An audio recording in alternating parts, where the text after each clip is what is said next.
Alright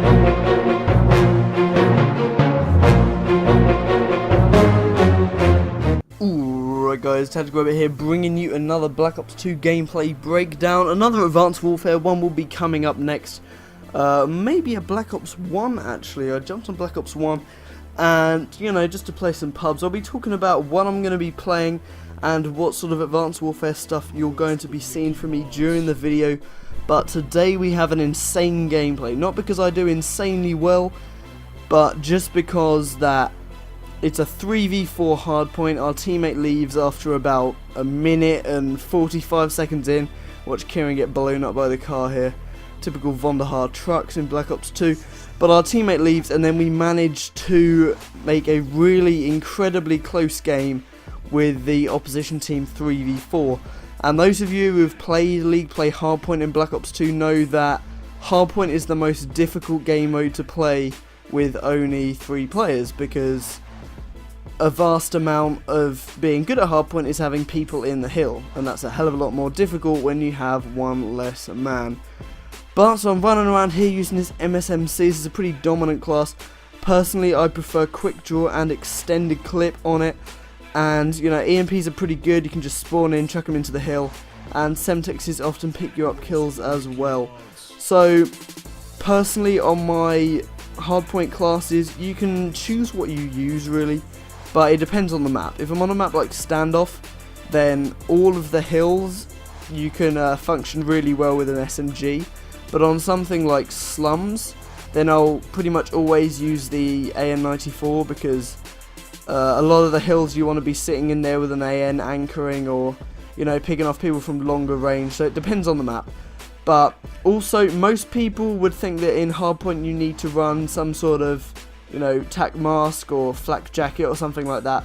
But personally, my favourite class, which is this one, which is just lightweight toughness, dexterity, extreme conditioning. Can barely talk, but personally I think that getting to the hardpoint quicker is maybe a more important thing than actually, you know, being able to survive in the hardpoint. I found that the class I had with flak jacket and tac mask on it, dominate these two kids, was less effective. Getting to the hill quickly with lightweight and extreme conditioning, especially in situations like this where, you know, it's 3v4, is really important. So I get some streaks and we get great spawns. That's why you don't want to push hardpoints too late in their cycle, because otherwise you're just going to give the enemy team control of the next hill. Nearly turn on this kid, but not quite to be. So what am I going to be playing in Call of Duty? You can enjoy the gameplay in the background and look at those tips and tricks while I talk about this, talk about what I'm going to be playing, really. And Advanced Warfare is a hell of a lot of fun on PS4, but I find it most fun playing ranked play, because effectively the big issue for a lot of people in Advanced Warfare, which makes it sort of unplayable in an enjoyable way in public matches, is due to the skill-based matchmaking and the fact that you know, you're very rarely going to find a game with people of lower skill level than yourselves, and it seems to make every game a competitive match, which is cool for a time. But, you know, if you're playing public matches and you're playing casually, you really want to be enjoying yourself and not having to sweat your balls off every single game in order to have a chance of winning. So that's why ranked play is so good. You can play competitively, but it's still really enjoyable if you're playing with other people on there, and that's how I found the most fun in Advanced Warfare. But if I want to play some public match, if I want to just play casually and use some weapons which aren't the best weapons in the game and just have a little bit of fun, I'll jump onto some other Call of Duties. So I might play some Black Ops 2. I recently went for Diamond Snipers on Black Ops 2 and I've got those now, so I'll probably hop back on Black Ops 2, you know, use those Diamond Snipers and make the most of them. And I also went on Black Ops 1. I got a few Black Ops 1 gameplays that I might be able to share with you guys. You might get another Black Ops 1 one this week, just a quick little TDM. I think I had a pretty good comeback match where this kid was tryharding with an AK-74U rapid fire on the other team, and we were like, I don't know, we might have been 17 kills down, and then I clutched out with the G11 to pull out the victory for the squad. But yeah, so some interesting gameplays, and then I've got some stuff with Advanced Warfare which I might be able to share with you guys, some gameplays I've got recorded, nothing especially good, but league play things, and I think in league play everyone's sort of playing competitively, and I'm not playing casually at all, so then I might be able to share with you some more in-depth tips and tricks of how I really play when I'm really trying. So yeah, I mean, I'm getting better at Advanced Warfare. It is pretty difficult as a player that hasn't, I mean, I have like, I don't know, 10 hours game time or something along those lines.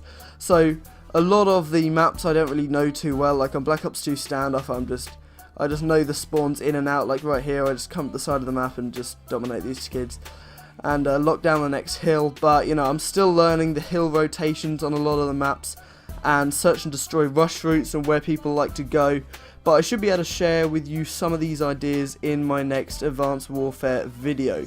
So back to the gameplay here, we're losing by about 20 points, and I see this guy decide to chuck an EMP to sort of slow him down, and then I decide to flank through. I thought that going that way wouldn't be particularly beneficial.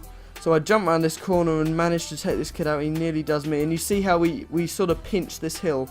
We come in from two different directions, me and Kieran here, and that really helps because it took the enemy's attention away from us. Managed to stick someone with a Semtex here. That's why Semtexes are so good as well, or in you know, in league play at least, and in hardpoint, because grenades, they have a larger blast radius, but they take longer to explode, and also they can't stick to people, so they're going to bank off stuff, which obviously is going to be useful in S&D and stuff. You know, you can play more tactically with them, bank them off walls, but really in hardpoint you just want to chuck them into the hill, and if it sticks someone, you never know, high chance that they're going to, well, obviously they're going to blow up, but there's quite a high chance that they're going to run into someone else and then blow them up as well. I've had that happen a few times. So we managed to get this hill locked down, which is really good. One thing you've got to make sure of is that if the enemy team just dominated one hard point, you have to always make sure that you get in the next hard point first. So make sure you're not pushing the previous hill too late, and because if you push the previous hill too late, they're probably going to start rotating, and then you might get the hill at last second, but then they're just going to be able to lock down the next hill, and you've pretty much lost two hills for the price of one. So you've got to always make sure you get hold of the next one here, and it's always best, especially when you have control of a previous hill, that's the time you want to use your kill streaks, just as that hill is ending, because then it forces, as you saw right then, I killed only one guy with the streaks, but it meant that they spawned back by the other hill. They managed to lock it down, but then we got the current hill. So, you know, using streaks at the appropriate times is really key in hardpoint, and especially in league play, in order to make sure that you get all the advantage you can, especially when you're playing 3v4. So this is a pretty easy hill to dominate on and lock down. If you get a teammate in the hill and one maybe upstairs, and then you get people to lock down either side, like I'm doing here. I'm just playing boxes, just slaying people, and my aim just wavers for a second, and I managed to get picked off this head glitch. These guys are pretty decent, but we dominated them for most of the game. So I decided to rotate to the next hill, but I decided to go down the middle, which probably isn't the best idea, considering we have control of the hill over at Warehouse. The last place they would expect me to come from is, for example, over at Delhi Hop Up.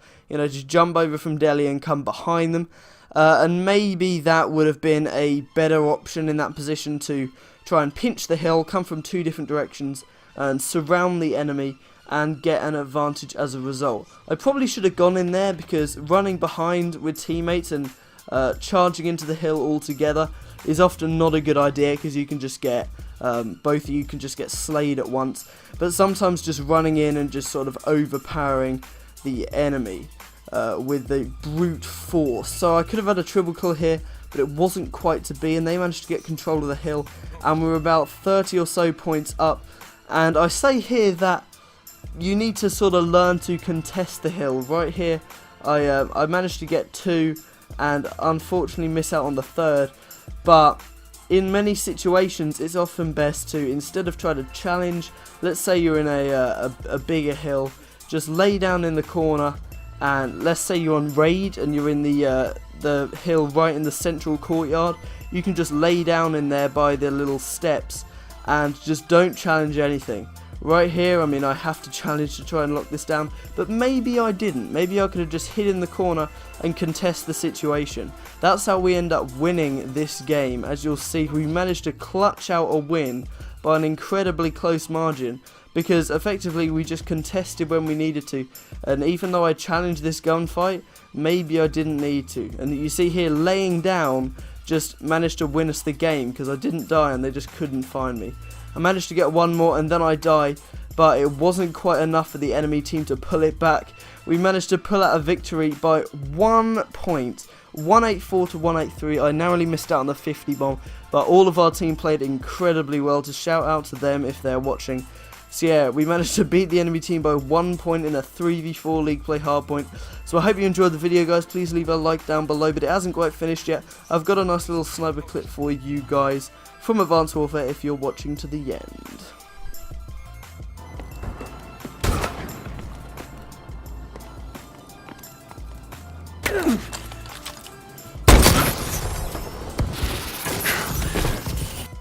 So yeah, this kid here gets absolutely destroyed.